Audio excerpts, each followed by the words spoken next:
राधे कृष्णा आप सभी को। आज हम सुनेंगे कार्तिक स्नान की कहानी। एक बुढ़िया माई थी जो चातुर्मास में पुष्कर स्नान किया करती थी। उसके एक बेटा और बहू थे। सास ने अपनी बहू से कहा कि उपवास में खाने योग्य कुछ फलाहार बना दो, लेकिन बहू ने खाली टिफिन ही रख दिया। बेटा माँ को छोड़ने के लिए पुष्कर गया। रास्ते में माँ से बोला, माँ फलाहार कर लो। जहाँ पानी मिला वहीं फलाहार करने बैठ गई। भगवान की कृपा से खाली टिफिन फलों से भर गया। माँ ने फलाहार कर लिया। पुष्कर पहुंचकर बेटे ने माँ के रहने के लिए झोपड़ी बना दी और घर वापस आ गया। रात में सावन मास आया और बोला, बुढ़िया माई दरवाजा खोल। तब बुढ़िया माई ने पूछा, आप कौन हो? उन्होंने कहा, मैं श्रावण मास हूँ। बुढ़िया माई ने तुरंत दरवाजा खोल दिया। बुढ़िया माई ने शिव पार्वती की पूजा की, अर्चना की, बेलपत्र से अभिषेक किया। जाते समय श्रावण मास ने बुढ़िया माई को आशीर्वाद दिया और झोपड़ी की एक दीवार सोने की हो गई। इसके बाद भाद्रपद मास आया। उसने भी दरवाजा खोलने को कहा। बुढ़िया माई ने दरवाजा खोला, सत्तू बनाकर कजरी तीज मनाई। भाद्रपद मास ने बुढ़िया माई को आशीर्वाद दिया और झोपड़ी की दूसरी दीवार भी सोने की हो गई। इसके बाद अश्विन मास आया और उसने भी बुढ़िया माई से कहा कि दरवाजा खोल। बुढ़िया माई ने दरवाजा खोला और पूछा, आप कौन हो? उन्होंने कहा, मैं अश्विन मास हूँ। बुढ़िया माई ने पितरों का तर्पण किया, ब्राह्मणों को भोज कराया, श्राद्ध किया। नवरात्रि में माँ दुर्गा को अखंड ज्योति जलाकर प्रसन्न किया। सत्य की विजय दिवस के रूप में और बुराई के अंत की खुशी में दशहरा मनाया। अश्विन मास ने जाते समय खुश होकर तीसरी दीवार भी बहुमूल्य रत्नों से जड़ित कर दी और बुढ़िया माई को हमेशा खुश रहने का आशीर्वाद दिया। इन सब के बाद कार्तिक मास आया।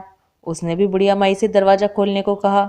बुढ़िया माई ने दरवाजा खोला और बहुत ही खुश मन से कार्तिक स्नान किया, दीपदान किया, दिवाली, गोवर्धन पूजा, भैया दूज, गोपाष्टमी और आंवला नवमी मनाई। कार्तिक मास ने जाते समय आशीर्वाद दिया और झोपड़ी के स्थान पर महल बन गया। बुढ़िया माई गरीबों की सेवा करने लगी, भजन कीर्तन करने लगी और अपना समय बिताने लगी। एक दिन बेटा अपनी माँ को वापस लेने आया तो माँ और झोपड़ी दोनों को ही पहचान नहीं पाया। इधर उधर के लोगों से पूछने लगा तो सब लोगों ने सारी बातें बताई। बेटा माँ के चरणों में गिरकर बोला कि माँ घर चलो। सारे सामान के साथ माँ को घर ले आया। अपनी सासू माँ के ठाठ देखकर बहू के मन में लालच आ गया और उसने अपनी माँ को भी पुष्कर छोड़कर आने को कहा। तो उसका पति अपनी सास को भी पुष्कर छोड़ आया। लेकिन बहू की माँ का धर्म कर्म में बिल्कुल भी मन नहीं लगता था। वो 4 समय खाना खाती थी और दिन भर सोती थी। चारों मास आए और आकर चले गए। जाते समय झोपड़ी गिर गई और बहू की माँ गधी बन गई, क्योंकि औरत लक्ष्मी का रूप है और लक्ष्मी की तरह चंचल होना चाहिए।